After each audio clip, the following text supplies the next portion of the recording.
Sobat Bumi, selamat datang di podcast Ngobrolin Bumi. Persembahan spesial dari kami, murid kelas 10E buat tugas biologi dari Bumaya tercinta. Aku Lutfi bareng rekanku Genaya dan Cindy.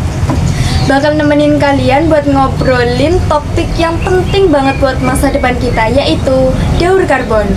Halo semua, daur karbon mungkin kedengarannya kayak materi yang ngebosenin, tapi ternyata ini kisah tentang kehidupan, alam, dan bahkan kita sendiri. Siap-siap buat mikir, ketawa, dan mungkin juga merenung. Yoi, dan hari ini kita udah kedatangan dua sahabat kece yang udah riset habis-habisan tentang daur karbon. Langsung aja kenalan yuk, Nia dan Mita. Halo semuanya, aku Nia. Tugas ini bikin aku sadar bahwa daur karbon itu bukan sekadar teori, tapi nyata banget efeknya ke hidup kita.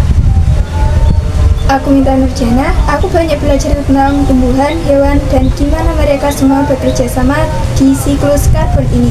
Seru banget ternyata. Oke, lanjut aja kita ke segmen 2. Nia, langsung aja deh kasih tahu ke kita apa sih daur karbon itu? Oke, jadi daur karbon itu kayak perjalanan keliling dunia si karbon. Karbon itu berpindah-pindah dari udara ke tumbuhan, terus ke hewan, tanah, bahkan ke laut. Lalu balik lagi ke udara.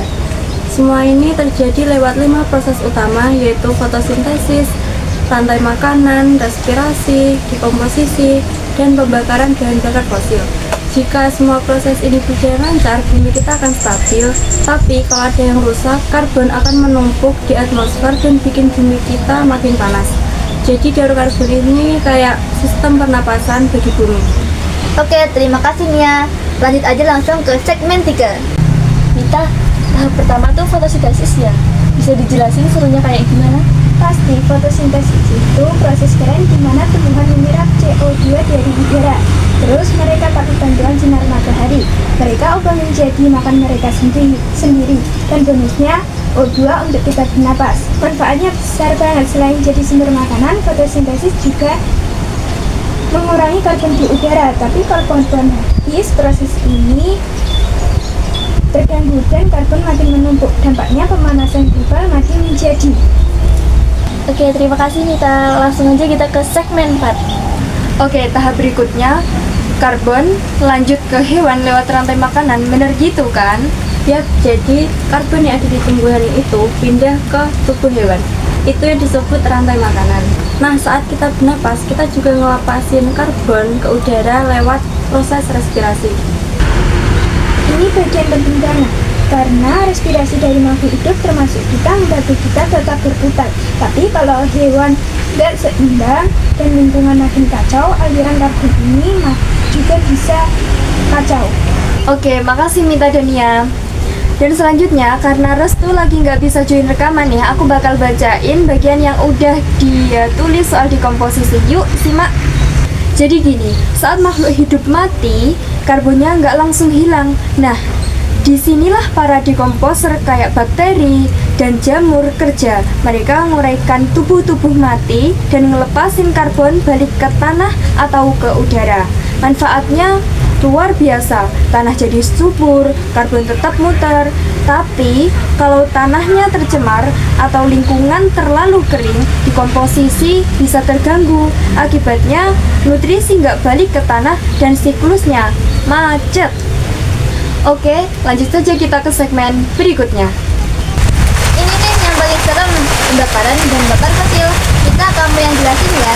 Oke, bahan bakar fosil itu kayak batu bara yang menghasilkan gas alam. Mereka terbentuk dari entah lalu. Nah, pas kita bakar listrik kendaraan, pabrik, karbon yang udah terkurung selama ribuan tahun itu dilepas ke udara dengan jumlah yang gila-gilaan. Akibatnya konsentrasi CO2 di atmosfer naik drastis. Ini akibatnya performa cuaca makin parah, iklim makin ekstrim, dan bencana alam makin sering. Makanya penting banget kita beralih ke energi terbarukan. Oke, lanjut aja kita ke segmen 7. Nah, sekarang solusi dong, kita sebagai murid kelas 10 bisa ngapain? Banyak hal kecil yang bisa kita lakuin. Tapi untuk besar kita dilakukan bersama-sama, seperti menanam pohon, hemat listrik, naik sepeda, dan bikin gerakan kayak lindung hutan. Bahkan bikin tong, buang sampah organik ke kompos, itu juga sangat membantu. Intinya, kalau kita semua ambil biologian meskipun kecil, hasilnya bakal besar karena bumi ini merupakan warisan dan keputusan buat masa depan. Oke. Wah, ini lebih dari sekedar tugas biologi ya. Ini kayak panggilan buat jaga rumah kita, yaitu bumi. Setuju banget, dari karbon itu ngajarin kita bahwa kehidupan itu tentang keseimbangan dan teman yang saling menyambung. Jadi, ayo kita mulai dari sekarang. Dari langkah kecil, dari sekolah, dari rumah, dan dari hati. Sampai ketemu